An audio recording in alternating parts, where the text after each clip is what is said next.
Kiana's christening and first birthday. At ayan na nga po, mag-aanak po tayo ng binyag. Andito na po tayo sa simbahan, sa St. Therese Parish. At kukurusan na po ni Father ang ating aanakin. Siyempre, ganun na rin po ang mga ninong at ninang. Kukurusan na nila si Baby Kiana. At siyempre, hindi po tayo mawawala dyan bilang parte ng pagbibinyag. Pwede pong pakitan doon. Yan natin po.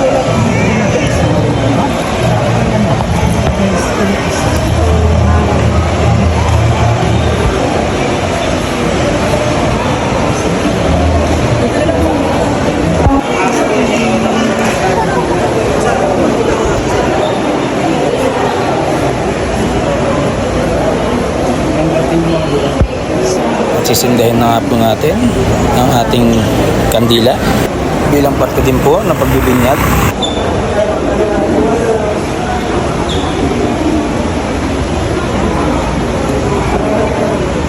Ng mga bagong binyag na bata habang sila ay nagpapasalamat sa Diyos para sa tayapang panganganak na may matagpuan nila ang kasiyahan ng Espiritu Santo.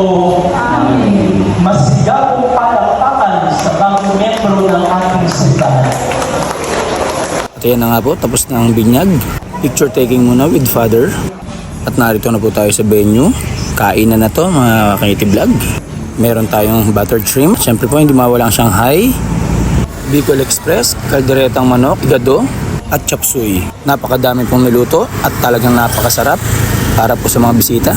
Siyempre po, meron din pong giveaways para sa mga ninong at ninang at loot bags po para sa palaro mamaya. At ayan na nga po, kainan na. Meron na rin po tayong souvenir. Maraming salamat po. God bless us all. Salute.